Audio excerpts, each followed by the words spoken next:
أعوذ بالله من الشيطان الرجيم.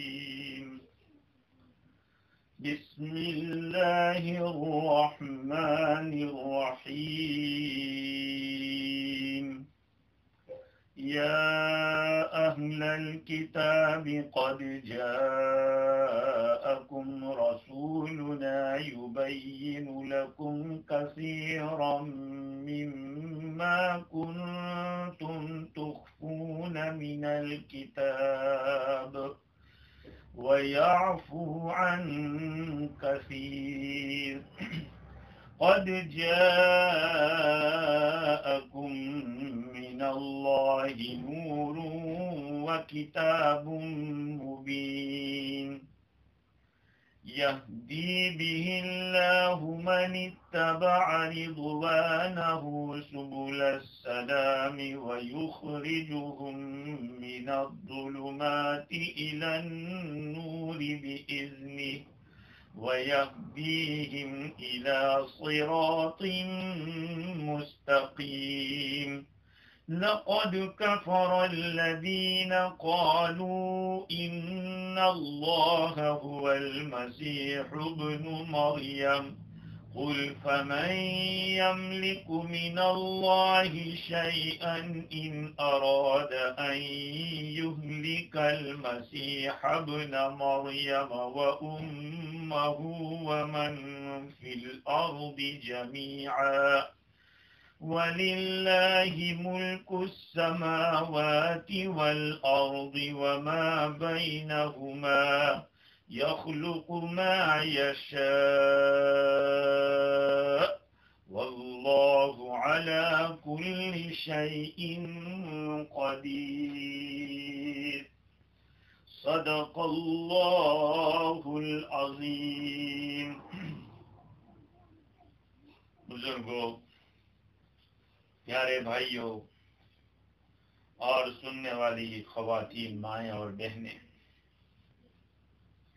کل گزشتہ ہماری گفتگو چل رہی تھی کہ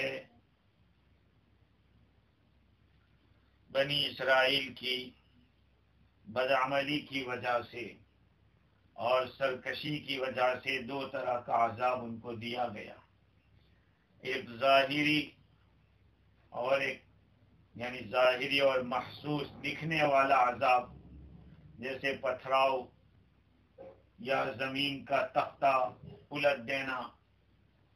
دوسرا روحانی عذاب تھا جس کا تعلق دل و دماغ سے، یہ ان پر عذاب آئے. اس کے بعد نصارہ کی گفتگو ہوئی.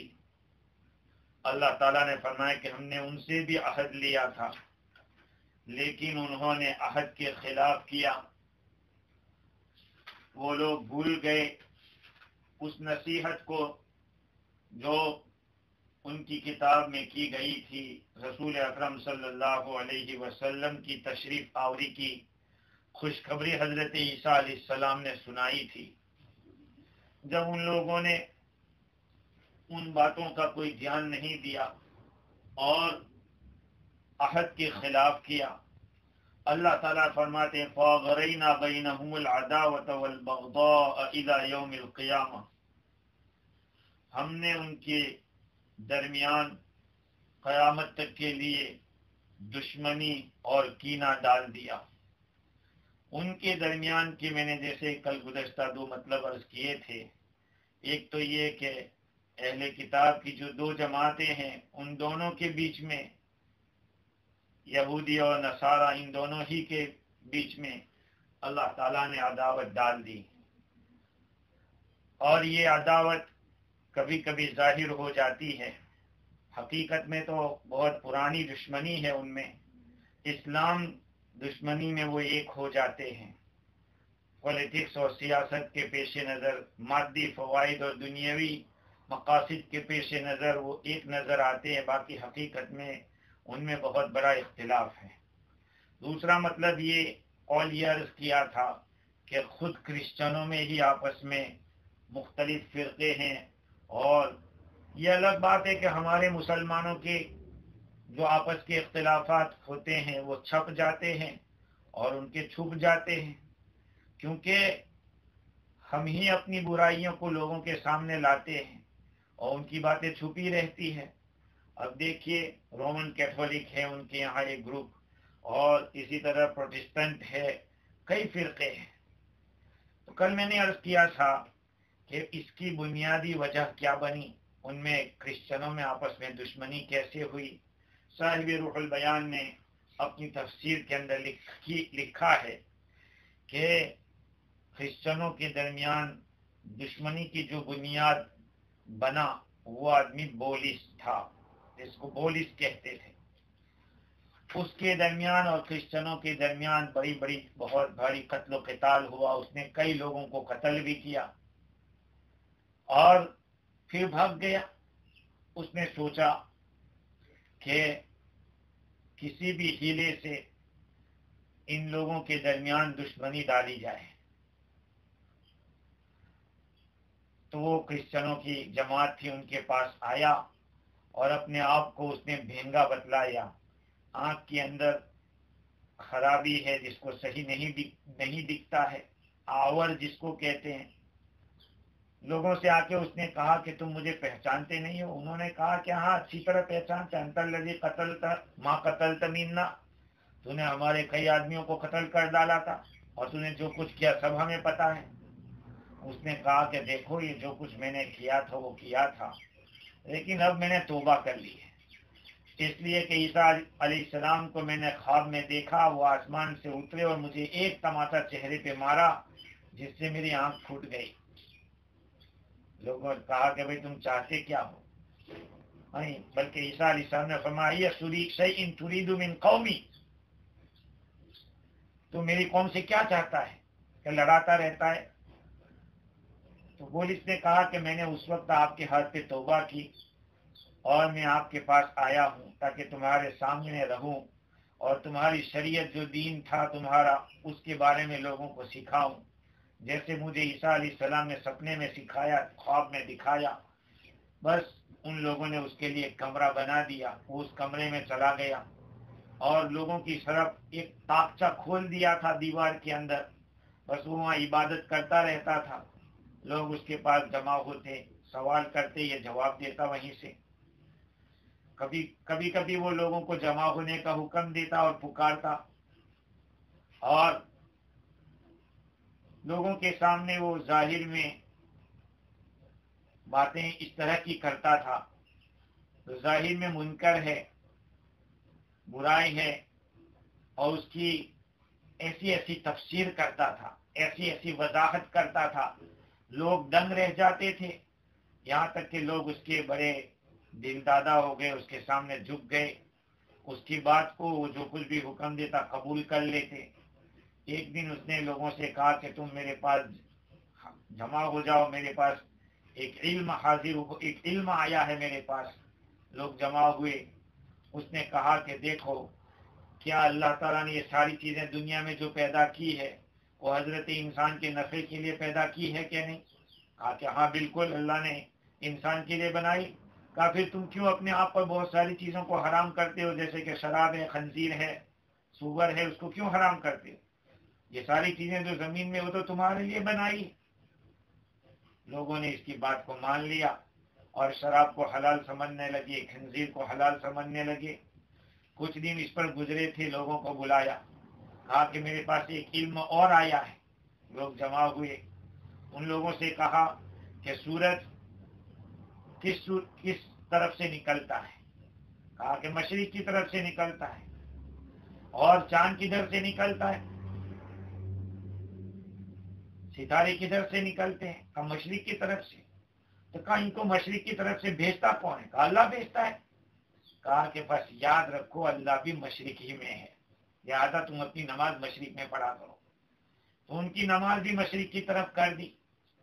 اس کے اوپر ایک زمانہ گزرا تو پھر ایک جماعت کو بلایا اور حکم دیا کہ تم اس کمرے میں داخل ہو، اب میں آج کی رات قربان ہونا چاہتا ہوں عیسیٰ علیہ السلام کے خاطر، میرے پاس علم آیا ہے، چاہتا ہوں کہ وہ تم کو جو راز ہے تنہائی میں بتلا دوں۔ تاکہ تم مجھ سے اس کو یاد کر لو، لوگوں تک پہنچاؤ میرے بعد۔ ٹھیک ہے۔ صبح کے وقت اس نے لوگوں کو جمع کیا، بلایا۔ جو دوسری آنکھ تھی، جو بہنگی آنکھ تھی، کہا کہ دیکھو اب میری ٹھیک ہو گئی ہے آنکھ۔ اس نے لوگوں کے سامنے ایک ڈھونگ رچا تھا، لوگوں کو بتایا کہ میری آنکھ صحیح ہو گئی ہے۔ پھر کہا کہ میرے پاس آج رات عیسیٰ علیہ السلام آئے اور یہ بتایا کہ میں تجھ سے راضی ہوں۔ عیسیٰ علیہ السلام نے اپنا ہاتھ میری آنکھ کے اوپر پھیرا تو ٹھیک ہو گیا۔ اب میں آپ سے بات چاہتا ہوں، ایک بات، کہ میں تو اپنے آپ کو قربان کر دوں گا، کیا تم میں سے کوئی مردہ کو زندہ کر سکتا ہے؟ کوئی کوڑی کو صحیح کر سکتا ہے؟ برس والے کو ٹھیک کر سکتا ہے اللہ کے سوا؟ نہیں، کوئی نہیں کر سکتا۔ کہ عیسیٰ علیہ السلام نے دیکھو میری آنکھ صحیح کر دی کہ نہیں، یاد رکھو وہی تو اللہ ہے۔ یہ سب کہہ کر وہ چپکے سے نکل گئی۔ اس نے پھر دوسری جماعت کو بلایا اور ان کو بتایا اور کہا کہ وہ تو اللہ کے بیٹے تھے۔ ایک جماعت کو بلایا، کہا وہ 3 میں کے تیسرے تھے۔ الگ الگ 3 جماعتوں کو الگ الگ باتیں اس نے کہی۔ پھر کہا کہ آج رات میں چلا جاؤں گا اور اپنے آپ کو اللہ عیسیٰ کے نام پہ قربان کر دوں گا۔ رات کا کچھ حصہ گزرا تو یہ ان لوگوں سے غائب ہو گیا اور نکل گیا۔ دوسرے دن ہر جماعت ایک دوسرے کو جھٹلانے لگی۔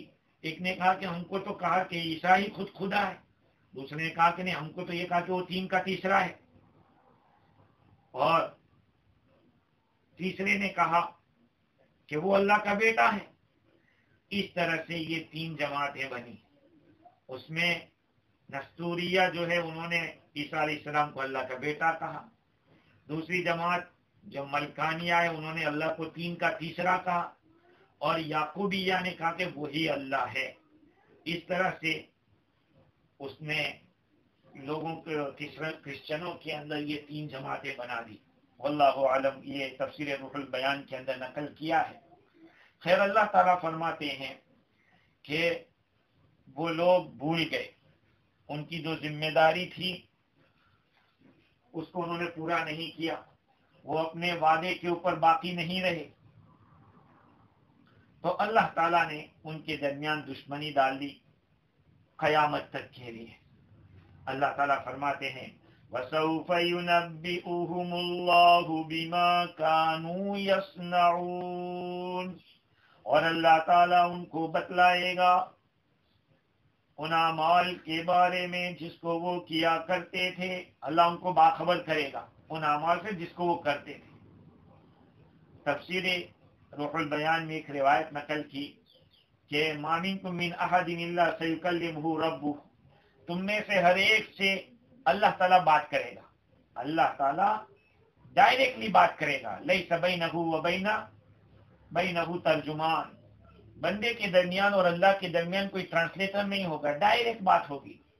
اب یہ بندہ دیکھے گا اپنی رائٹ سائڈ، تو اس نے جو اعمال کیے تھے وہ نظر آئیں گے، پھر اپنی لیفٹ سائڈ دیکھے گا، وہاں پر بھی اس کے اعمال نظر آئیں گے، اپنے آگے دیکھے گا تو اس کو جہنم نظر آئے گی اپنے چہرے کے سامنے۔ حضور اکرم صلی اللہ علیہ وسلم نے ارشاد فرمایا فَاتَّقُوا النَّارَ وَلَوْ بِشِقِّ تَمْرَةٍ، ارے جہنم سے بچو اگرچہ کھجور کا ٹکڑا ہی اللہ کے راستے میں دے کر کیوں نہ ہو۔ فَمَن لَّمْ يَجِدْ فَبِكَلِمَةٍ طَيِّبَةٍ، اگر وہ اتنا بھی صدقہ دینے کی سکت نہ رکھتا ہو، طاقت نہ رکھتا ہو، تو کم از کم کوئی اچھی بات کہے، کوئی اچھی بات کہہ کر ہی جہنم سے بچ جاوے۔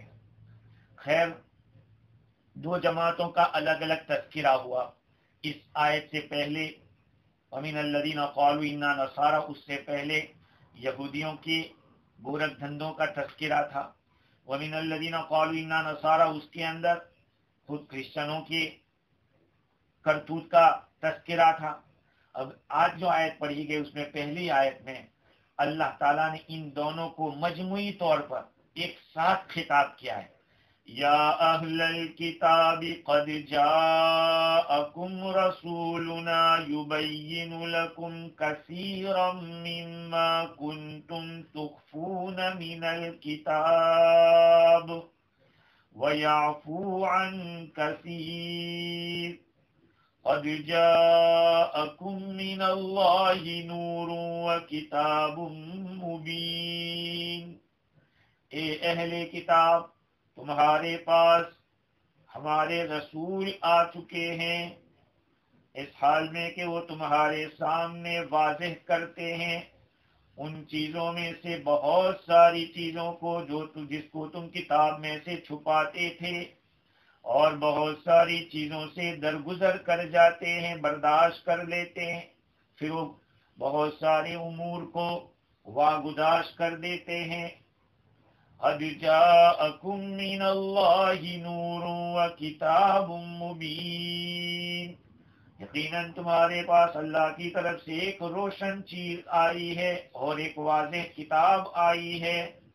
یہدی بہ اللہ من اتبع رضوانہ سبل السلام، ایسی واضح کتاب جس کے ذریعے اللہ تعالی ہدایت دیتا ہے، راستہ بتلاتا ہے، سلامتی کے راستے دکھاتا ہے ان لوگوں کو جو اللہ کی رضامندی کو تلاش کرتے ہیں۔ وَيُخْرِجُهُم مِّنَ الظُّلُمَاتِ إِلَى النُّورِ بِإِذْنِهِ، اور ان کو تاریکیوں سے روشنی کی طرف نکالتی ہے۔ وَيَهْدِيهِمْ إِلَى صِرَاطٍ مُسْتَقِيمٍ، اور ان کو سیدھے راستے پر چلاتی ہے۔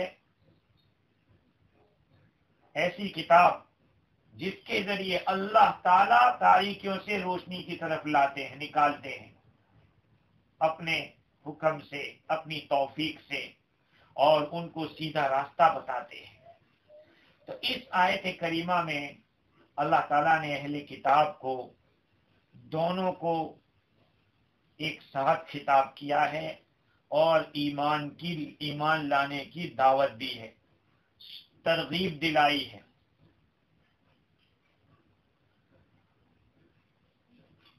اس آیت کریمہ کے اندر اہل کتاب بتایا، یا اہل الکتاب، اس میں اشارہ ہے کہ تمہارے اندر تو کتاب کی اہلیت ہے، تم تو پہلے بھی کتاب کے حامل ہو چکے ہو، اس کا تقاضا تو یہ تھا کہ آپ کو مان لینا تھا، آپ لوگوں کو تو رعایت کرنی تھی، اس کتاب کو بھی مان لیتے، اور تم جانتے ہو جو تم کو کتاب دی گئی اس کے اندر بھی اللہ کے بارے میں، رسول کے بارے میں باتیں آئی ہیں۔ رسولنا، ہمارے رسول، اللہ تعالیٰ نے آقا صلی اللہ علیہ وسلم کو اپنا رسول بتا کر حضور کی شان کو واضح کیا اور اشارہ کر دیا کہ تو ہمارا رسول ہے، اس لیے تمہیں ماننا پڑے گا۔ ہمارے رسول آئے ہیں آپ کے پاس، اور کام کیا ہے؟ یبین لکم کثیرا مما کنتم تخفون من الکتاب، وہ تمہارے سامنے ان باتوں میں سے بہت سی باتوں کو واضح کر دیتے ہیں جس کو تم چھپاتے تھے۔ تم نے رسول اللہ صلی اللہ علیہ وسلم کی صفات کو چھپایا، سنگسار کرنے کی آیت کو چھپایا، حضرت عیسیٰ علیہ السلام کی بشارت جو آقا صلی اللہ علیہ وسلم کے بارے میں تھی، اس کو تم لوگوں نے چھپایا۔ یہ واضح کرتے ہیں ہمارے رسول۔ ابن جریر نے اکرمہ سے روایت کیا ہے، فرماتے ہیں کہ اللہ کے نبی صلی اللہ علیہ وسلم کے پاس سنگسار کرنے کا مسئلہ دریافت کرنے کے لیے، معلوم کرنے کے لیے یہودی لوگ آئے۔ آپ صلی اللہ علیہ وسلم نے پوچھا، ایکم اعلم، تم میں سب سے زیادہ جاننے والا کون ہے؟ فاشاروا الی ابن سوریہ، ان لوگوں نے ابن سوریہ کا حوالہ دیا کہ یہ ابن سوریہ ہے، وہ بڑا عالم ہے ہمارا۔ حضور اکرم صلی اللہ علیہ وسلم نے اس کو قسم دی، اس ذات کی جس نے حضرت موسیٰ علیہ السلام پر تورات کو اتارا، جس نے کوہ طور کو اٹھایا اور ان تمام عہدوں کا واسطہ دیا جو ان لوگوں سے لیے گئے تھے۔ جب یہ بات آپ نے فرمائی، قسم دی، تو اس کو کپ کپی آ گئی۔ اس نے کہہ دیا کہ جب ہمارے اندر اس طرح کی بات ہوتی تھی تو 100 کوڑے ہم لگاتے تھے اور سر کو مونتے تھے، پھر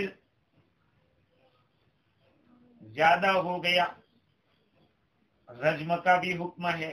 اللہ تعالیٰ نے آیت کریمہ اتاری جس کے اندر بتلایا کہ یہ لوگ چھپاتے تھے، حضور صلی اللہ علیہ وسلم نے اس کو واضح کیا ہے۔ وَيَعْفُو عَنْ كَثِيرٍ، اور بہت ساری باتوں سے تو ہمارے نبی درگزر کر دیتے ہیں۔ دیکھو یبین لکم کثیرا، نبی کے بارے میں بتا کہ ہمارے نبی تو بہت ساری باتیں کھول کھول کے بتا دیتے جس کو تم چھپاتے تھے۔ تو اس نبی کا علمی مقام کتنا اونچا ہے۔ یتیمیں کے نا کردہ قرآن دروس، کتب خانہ چند ملت بشوس، ایسا یتیم کہ جس نے کہیں پڑھنا نہیں سیکھا، لیکن علم اللہ نے اتنا دیا کہ ساری کتابیں آؤٹ آف ڈیٹ ہو گئی، کئی ملت کے کتب خانے دھو ڈالے۔ یہ آپ کا علمی مقام ہے۔ اور وَيَعْفُو عَنْ كَثِيرٍ، یہاں آپ کے اخلاق اور عملی بیان کیا جا رہا ہے کہ آپ کا عمل کیسا ہے۔ کہا کہ تم بہت ساری باتیں چھپاتے ہو، ہمارے نبی ظاہر نہیں کرتے جب تک کوئی ضرورت نہیں پیش آتی۔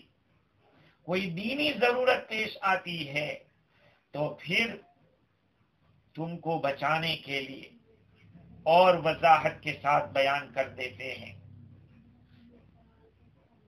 مطلب یہ کہ اللہ والے جو ہوتے ہیں وہ اپنی بھرات نکالنے کے لیے کوئی غصہ نہیں کرتے جب تک کوئی دینی غرض نہ ہو۔ یہاں سے ایک مسئلہ نکلتا ہے کہ نبی کے اخلاق وہ ہوتے ہیں کہ اپنے فائدے کے لیے وضاحت نہیں کرتے، دینی مقصد ہو۔ آج تو اللہ معاف کرے، اللہ معاف کرے، بیانات کے اندر بھی ایسے ایسے کٹاکش مارے جاتے ہیں اور کیا کیا جملے کسے جاتے ہیں، بڑے بڑے علماء کو بھی نہیں چھوڑا جاتا۔ خیر، حضور اکرم صلی اللہ علیہ وسلم کی اخلاقی شان اور عملی شان کو اس دوسرے حصے میں بتلایا ہے۔ پہلے حصے میں آپ کی علمی شان بتائی کہ آپ کے علم کا کیا کہنا۔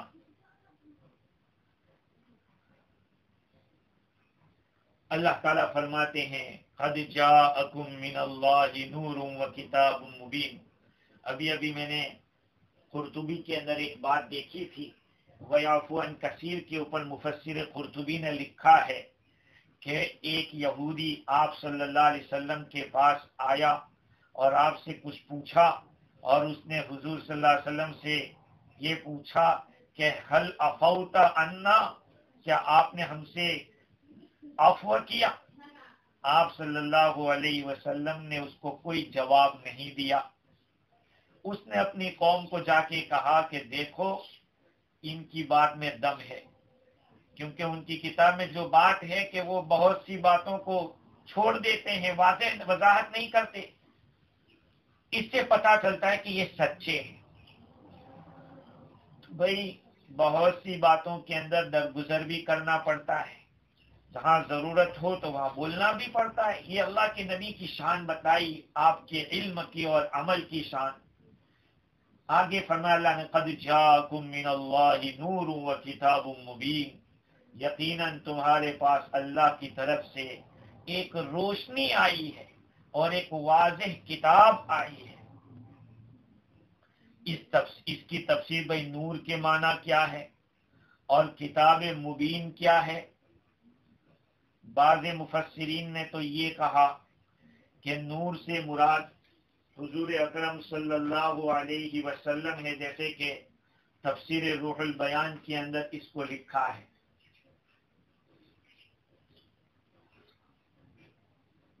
اور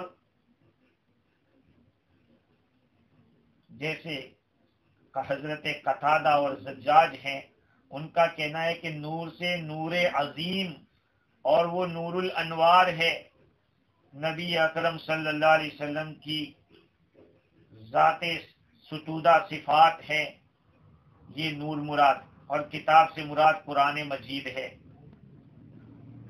بعض حضرات نے یہ کہا کہ نور اور کتاب یہ دونوں ایک ہی چیز ہیں اور وہ ہے قرآن۔ ابو علی جبائی کا یہ قول ہے، ان کا کہنا ہے کہ قرآن ہدایت اور یقین کے راستوں کو ظاہر کرتا ہے اور کھولتا ہے، اس لیے نور سے قرآن مراد ہے اور کتاب مبین سے وہی مراد ہے۔ علامہ طیبی رحمت اللہ علیہ نے لکھا ہے کہ یہ قد جاءکم میں اللہ رب العزت نے تین چیزوں کو بیان کیا ہے۔ قد جاءکم من اللہ نور و کتاب مبین، حضور اکرم صلی اللہ علیہ وسلم کا وصف بیان کیا۔ قال الطیبی انه اوفق لتقریر قوله سبحانه قد جاءکم، حيث قال بین فی الآیت الاولى والثانیہ النعم الثلاثہ۔ اللہ تعالیٰ نے جو انسان کو تین نعمتوں سے نوازا ہے، ایک نبوت، ایک عقل اور ایک کتاب، نبوت، عقل اور کتاب، ان تینوں چیزوں کو اللہ رب العزت نے یہاں پہ بیان کر دیا ہے۔ خیر، جو حضرات یہ کہتے ہیں کہ نور سے مراد حضور اکرم صلی اللہ علیہ وسلم ہے، تو چونکہ احادیث شریفہ میں آقا صلی اللہ علیہ وسلم نے یہ بات واضح فرمائی ہے اس طرح سے کہ کنت نورا بین یدی ربی قبل خلق آدم ب14,000 الف عام، میں تو ایک روشنی تھا اپنے رب کے سامنے آدم علیہ السلام کو پیدا کرنے سے کئی سال پہلے۔ وَكَانَ يُسَبِّحُ ذَلِكَ النُّورُ، اور وہ نور تسبیح کر رہا تھا، ملائکہ بھی تسبیح کر رہے تھے۔ اللہ تعالیٰ نے جب آدم علیہ السلام کو پیدا کیا تو وہ نور آدم علیہ السلام کی پشت میں ڈال دیا۔ اور ایک روایت یہ بھی، اول ما خلق اللہ نوری، سب سے پہلی چیز جو اللہ نے پیدا کی وہ میرا نور تھا۔ تو دیکھو، جو نور کا لفظ ہے، روشنی کا لفظ ہے، اللہ نے اپنے آپ کو بھی نور کہا ہے۔ اللہ نور السماوات والارض، اللہ تعالیٰ آسمان و زمین کو روشن کرنے والے ہیں۔ چونکہ آسمان و زمین یہ پوشیدہ تھے، ظاہر نہیں تھے، اللہ نے ان کو ظاہر کیا۔ رسول صلی اللہ علیہ وسلم کو بھی نور کہا ہے، اس لیے کہ حضور اکرم صلی اللہ علیہ وسلم ہی کی ذات ہے۔ اول شیء اظہرہ الحق بنور قدرتہ من ظلمۃ العدم، سب سے پہلے اللہ تعالیٰ نے اپنے حبیب کے نور کو بنایا تھا۔ اس لیے بعض مفسرین فرماتے ہیں کہ یہاں نور سے مراد حضور صلی اللہ علیہ وسلم ہے، اور اکثر مفسرین فرماتے ہیں کہ نور سے بھی قرآن مراد ہے اور کتاب سے بھی قرآن مراد ہے۔ یہ عطف تفسیری ہوگا۔ حضرت حکیم الامت رحمت اللہ علیہ نے واو سے عطف تفسیری مراد لیا ہے، جس میں ایک چیز کے دو الگ الگ اوصاف بیان کیے گئے۔ اس آیت کریمہ کے اندر یہ بتلا دیا کہ نبی کے آنے کا فائدہ صرف یہی نہیں ہے جو اوپر بتلایا، بلکہ بہت سارے فائدے ہیں۔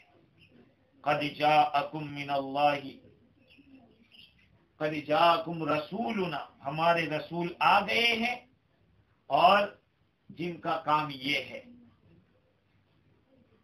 یہدی بہ اللہ من اتبع رضوانہ، اللہ تعالی اس کے ذریعے راستہ بتاتا ہے ان لوگوں کو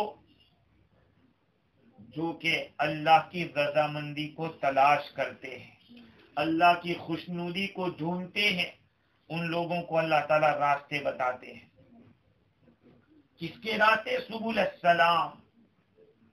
اب سلام ایک تو یہ ہے سلامتی کے معنی میں ہے، اور سلام اللہ کا نام بھی ہے، تو یوں کہا جائے کہ اللہ کے راستے بتاتے ہیں تب بھی کوئی بات نہیں ہے، اور اگر سلامتی کے راستے بتاتے ہیں یہ کہا جائے تب بھی کوئی حرج نہیں ہے، دونوں معنی مراد ہو سکتے ہیں۔ اور بعض حضرات نے جنت کے اندر جانے کے راستے، جس کے اندر عقائد آ گئے، خاص خاص اعمال ہے، یہ بھی آ گئے۔ معالم التنزیل کے حوالے سے جلالین شریف کے حاشیے میں السلام اللہ کا نام ہے یہ بتلایا، تو اللہ کے راستے کہو، سلامتی کے راستے کہو، دین پورا سلامتی ہے۔ یہدی بہ اللہ من اتبع رضوانہ سبل السلام، اللہ تعالیٰ اس کے ذریعے ہدایت دیتے ہیں ان لوگوں کو جو اللہ کی رضامندی کو تلاش کرتے ہیں، اس کے پیچھے پیچھے چلتے ہیں۔ کہا اللہ کس سے راضی ہوتا ہے، اللہ کس عمل سے خوش ہوتا ہے، اس کو جن لوگوں کو تلاش ہوتی ہے اللہ تعالیٰ ان کو سلامتی کے راستے بتاتا ہے۔ وَيُخْرِجُهُم مِّنَ الظُّلُمَاتِ إِلَى النُّورِ بِإِذْنِهِ، اور اللہ تعالیٰ اپنی توفیق سے ان کو تاریکیوں سے روشنی کی طرف لاتے ہیں۔ ظلمات سے مراد کفر کے مختلف طریقے، گمراہی کے مختلف طریقے ہیں، اور نور سے مراد ایمان، یعنی کفر و شرک سے نکال کر اللہ ایک ایمان کی طرف لاتا ہے۔ ایمان کو نور کہا اس لیے کہ انسان جب ایمان لاتا ہے تو اس کے سامنے نجات کا راستہ آتا ہے، وہ نجات کے راستے کو دیکھتا ہے، پھر اس کو طلب کرتا ہے، اور ہلاکت کے راستے سے وہ بچتا ہے، ایمان اس کو بچاتا ہے۔ دیکھو یہاں غور کریں کہ ظلمات کو جمع لائے اور نور کو واحد لائے، اس لیے کہ باطل زیادہ ہے اور حق ایک ہے۔ باطل زیادہ ہے، اللہ کی ناراضگی کے اسباب بہت زیادہ ہیں، اور راضی کرنے کا ایک راستہ ہے، وہ ایمان ہے۔ ایمان پہ آوے، ایمان اختیار کرے، اور اس میں بھی کوئی شک نہیں کہ جتنی بھی کفریات اور شرکیات اور بدعات اور خرافات ہیں وہ تاریکی ہی تاریکی ہے، اور جب کوئی آدمی تاریکی میں چلتا ہے تو کتنی ٹھوکریں کھاتا ہے لیکن منزل تک پہنچتا نہیں ہے۔ اور ایمان ایک روشنی ہے، جب اس روشنی پہ آدمی آ جاتا ہے تو پھر وہ منزل تک پہنچ جاتا ہے۔ تو پہلے تو یہ ہے کہ آدمی اپنے اندر طلب پیدا کرے، اللہ کو راضی کرنے کا شوق پیدا کرے، اور پھر دیکھو اللہ ہمیں ہدایت دے۔ اب تو ابھی کسی نے مجھے کٹنگ بھیجا تھا مولانا سلیم دیگامی نے، جس میں یہ لکھا تھا، کوئی انیتا نائر ہے، کوئی عورت ہے، وہ کہہ رہی ہے کہ اسلام سچا دھرم ہے، اس لیے میں اپنے بچوں کو قرآن کی تعلیم دلاتی ہوں۔ ایک عورت کہہ رہی ہے، نام سے تو پتہ نہیں کیا ہے، لیکن اس میں کوئی شک نہیں، اسلام سچا دھرم ہے، اسی لیے اس کو فالو بھی کرنا ہے، اس کو ایکسیپٹ بھی کرنا ہے، اس کے سوا کوئی راستہ نہیں ہے۔ تو جتنے بھی لوگ کفریات اور شرکیات میں مبتلا ہوتے ہیں وہ بیچارے اس میں بھٹکتے ہی چلے جاتے ہیں، راستہ نہیں ملتا، لیکن جیسے ہی ایمان میں آدمی داخل ہوتا ہے تو وہاں اس کو ایک روشنی ملتی ہے، اس روشنی سے وہ بچتا رہتا ہے۔ کس سے؟ کفر سے، شرک سے، ظلمت سے. وَيَهْدِيهِمْ إِلَى صِرَاطٍ مُسْتَقِيمٍ، اور اللہ تعالی ان کو سیدھے راستے پر، راہ راست پر قائم رکھتے ہیں. یہ راہ راستہ کیا ہے؟ اللہ تک پہنچنے کا مختصر سا راستہ، سب سے قریبی راستہ، اور وہ ضرور بھی ضرور اللہ تک پہنچاتا ہے. یہی ہدایت عین الہدایت ہے. سبل السلام کا راستہ ہے، سبل السلام کی ہدایت ہے، سبل سلامتی کے راستے کی ہدایت ہے. اللہ تعالیٰ فرماتے کہ ان کو سیدھے راستے پر اللہ تعالیٰ لے آتا ہے. لقد كفر الذين قالوا إن الله هو المسيح ابن مريم قل فمن يملك من الله شيئا إن أراد أن يهلك المسيح ابن مريم وأمه ومن في الأرض جميعا. یقیناً کفر کیا ہے ان لوگوں نے جنہوں نے کہا کہ اللہ وہی تو مسیح ابن مریم ہے. اوپر تو وَمِنَ الَّذِينَ قَالُوا إِنَّا نَصَارَىٰ ایک کرسچنوں کی بات گزری تھی. یہاں پر اللہ رب العزت نے ان کی اور حرکتوں کو بیان کرنا شروع کیا. ان کا ایک قول یہ تھا، جیسے کہ فرقہ یعقوبیہ کا یہ عقیدہ ہے،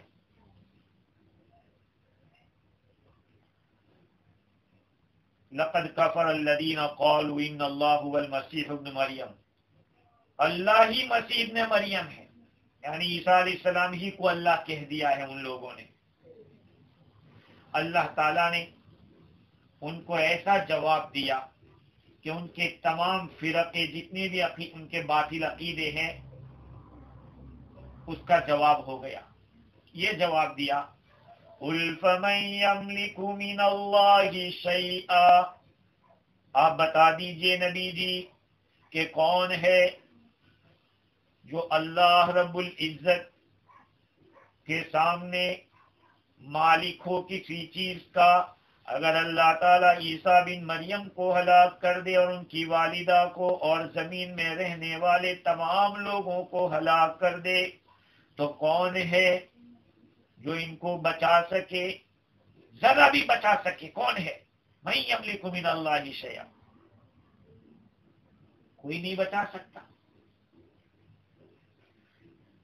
اس جگہ پر اللہ تعالیٰ نے حضرت عیسیٰ علیہ السلام کے ساتھ ان کی والدہ کا بھی تذکرہ کر دیا کہ اگر عیسیٰ علیہ السلام کو اگر اللہ ہلاک کر دے تو کون بچا سکتا ہے. اس میں تو جو بیٹے والی بات تھی وہ بھی ختم، اور جو 3 کا تیسرا کہا وہ بھی ختم، اور اس کے ساتھ ساتھ خدا کہا وہ بھی ختم. لیکن ماں کا تذکرہ کیوں کر دیا؟ اس کا جواب مفتی شفیع صاحب رحمۃ اللہ علیہ نے لکھا کہ اس میں 2 حکمتیں معلوم ہوتی ہے. ایک تو یہ کہ حضرت عیسیٰ علیہ السلام کی عاجزی کو ظاہر کرنا ہے کہ اللہ تعالیٰ سے نہ تو عیسیٰ علیہ السلام اپنے آپ کو بچا سکتے ہیں، نہ اپنی ماں کو بچا سکتے ہیں، جن کی خدمت ایک شریف بیٹا اپنی جان سے بھی زیادہ عزیز رکھتا ہے. دیکھو حضرت عیسیٰ علیہ السلام کی والدہ کا تو انتقال ہو گیا تھا جس وقت یہ قرآن اتر رہا ہے، اور یہ آیت اتری اس وقت تو انتقال کہا، ان کا انتقال ہو گیا. اگر عیسیٰ علیہ السلام نعوذ باللہ خدا ہوتے، خدا کا بیٹا ہوتے یا تیسرا ہوتے تو پھر اپنی ماں کو بچا لیتے. اور دوسری وجہ یہ بتائی مفتی شفیع صاحب رحمۃ اللہ علیہ نے کہ اس میں اس فرقے کی بھی تردید کرنا ہے جو حضرت مریم علیہ السلام کو 3 میں کا تیسرا سمجھتے ہیں. ہاں، ان کی بھی تردید ہو جاتی ہے. تو اللہ تعالیٰ نے جو جواب دیا کہ اگر اللہ تعالیٰ عیسیٰ بن مریم کو ہلاک کر دے، ان کی والدہ کو ہلاک کر دے، زمین والے سارے لوگوں کو ہلاک کر دے تو کون ہے؟ یہ جو 3 میں کا تیسرا جو مانتے ہیں ان کو وہ فرقہ نجران کے نصارہ، ان لوگوں نے یہ دلیل پکڑی تھی عیسیٰ علیہ السلام مردوں کو زندہ کرتے تھے اور غیب کی خبریں بتلاتے تھے، کہا کہ وہ تو پھر تو معبود ہے۔ اس سے ان لوگوں نے کہا کہ اللہ تو وہ تو عیسیٰ بن مریم ہی ہے۔ یہ حاشیہ جلالین نے لکھا ہے کہ نجران کے جو نصارہ تھے ان لوگوں کا یہ کہنا تھا ان اللہ هو المسیح ابن مریم۔ اس کے رد میں اللہ نے ایسا جواب دیا کہ ان کے سارے فرقوں کا رد ہو گیا۔ وَلِلَّهِ مُلْكُ السَّمَاوَاتِ وَالْأَرْضِ، اللہ ہی کے لیے زمین اور آسمانوں کی بادشاہت ہے، اللہ ہی کے لیے۔ یخلق وما بینہما، اور ان دونوں کے بیچ میں جو کچھ بھی ہے ان کا بھی وہی مالک ہے، اسی کی بادشاہت ہے۔ یخلق ما یشاء، وہ جو چاہتا ہے پیدا کرتا ہے، جو چاہتا ہے پیدا کرتا ہے۔ مسیح حضرت عیسیٰ علیہ السلام کی پیدائش عام عادت کے خلاف ہوئی ہے۔ پیدائش تو ہوئی ہے، بھئی مخلوق ہے، پیدا ہوئے تو وہ کیسے خدا ہو سکتے؟ اللہ تعالیٰ نے ایک جگہ پر فرمایا ان مثل عیسیٰ عند اللہ کمثل آدم، عیسیٰ علیہ السلام کی مثال اللہ کے آدم علیہ السلام کی طرح ہے۔ اس میں عیسائیوں کے جو یوں کہتے تھے کہ دیکھو پیدائش کا جو قاعدہ ہے کہ ماں باپ سے بچہ پیدا ہوتا ہے، ساری دنیا کے قاعدے کے خلاف بغیر باپ کے اللہ تعالیٰ نے پیدا کیا، لہذا اللہ تعالیٰ فرماتا ہے یخلق ما یشاء، وہ جو چاہتا ہے پیدا کرتا ہے۔ اب جو چاہتا ہے بعض چیزیں بغیر اصل کے بھی پیدا کرتا ہے، زمین اور آسمان کی کوئی اصل تھوڑی تھی، اور بعض چیزیں اصل سے پیدا کرتا ہے، جیسے کہ زمین اور آسمان کے بیچ میں جو چیزیں پیدا کی ہیں، اور کسی چیز کو بغیر جنس سے پیدا کرتے، مٹی سے آدم علیہ السلام کو پیدا کیا، اور بہت سارے جانوروں کو اللہ اس طرح پیدا کرتے ہیں، کبھی جنس سے پیدا کرتے ہیں، جیسے کہ اور وہ جنس سے پیدا کرنے میں صرف مرد سے جیسے حوا علیہ السلام کو پیدا کیا، یا صرف عورت سے جیسے عیسیٰ علیہ السلام کو پیدا کیا، یا دونوں سے پیدا کرتے ہیں جیسے کہ عام انسان پیدا ہوتے۔ اللہ تعالیٰ کبھی کسی مخلوق کے واسطے کے بغیر بھی پیدا کرتا ہے اور کبھی واسطے کے ساتھ بھی پیدا کرتا ہے۔ اللہ تعالیٰ حضرت عیسیٰ علیہ السلام کے ہاتھ کے اوپر پرندوں کو پیدا کرتے تھے، وہ مٹی کی شکل بناتے تھے، وہ مٹی سے پرندے کی شکل بناتے تھے، آپ کا معجزہ تھا۔ مردوں کو زندہ کرنا، یہ سارے معجزات تھے، ان میں سے ایک معجزہ آپ کا یہ بھی تھا۔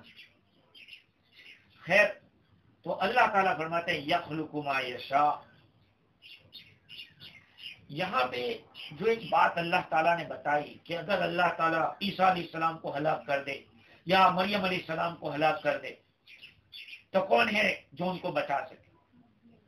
تو اس میں حضرت عیسیٰ علیہ السلام کی شان میں ذرہ برابر کوئی اللہ تعالیٰ نے ان کے حق میں ایسی جو بات کہی ہے، تو یہ اس لیے اللہ تعالیٰ ایسی بات کرتے ہیں کہ بندے بھی یہ سمجھ کے رکھے کہ عیسیٰ علیہ السلام بھی تو نبی ہی تھے، خدا نہیں تھے۔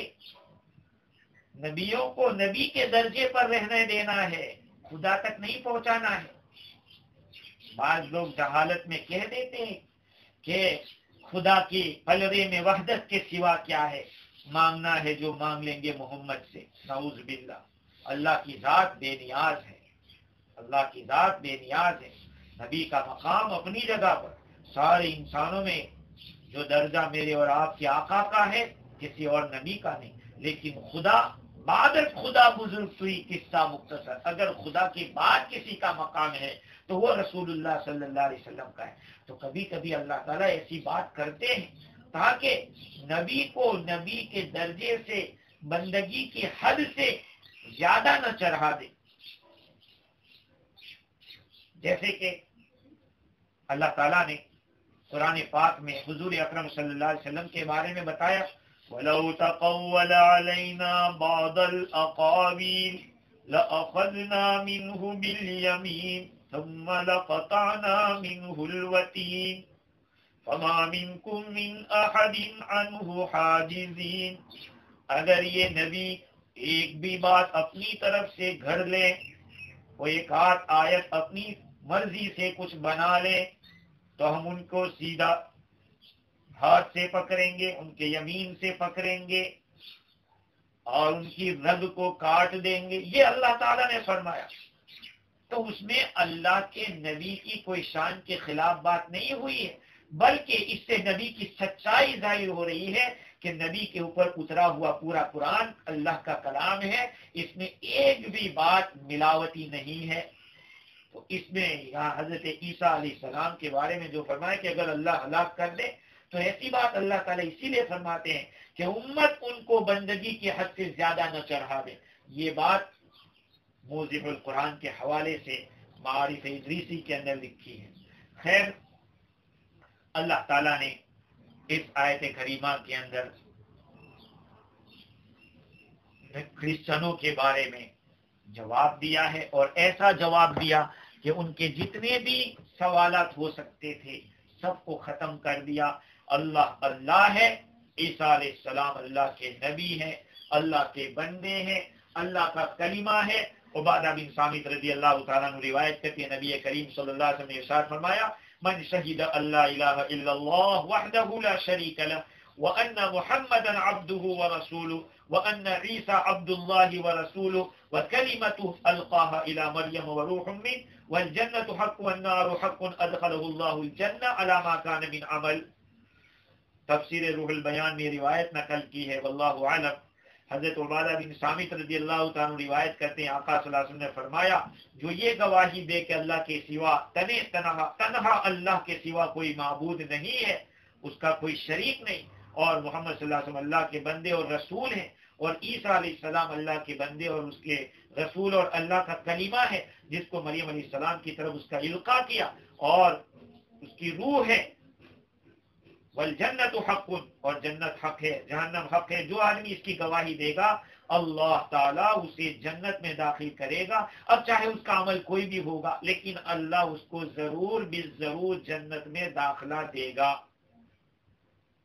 یہ ہے انشاءاللہ مزید گفتگو۔ آخر میں اللہ تعالیٰ نے فرمایا واللہ علی کل شیء قدیر، اللہ تعالیٰ ہر چیز کے اوپر قدرت رکھتا ہے، اللہ تعالیٰ ہر چیز پر قادر ہے اور اس کی قدرت کے اوپر کسی کو طاقت نہیں ہے کہ اللہ تعالیٰ کا مقابلہ کر سکے یا اس کی طاقت کے خلاف کوئی کچھ کر سکے۔ انشاءاللہ مزید گفتگو آئندہ کل کریں گے۔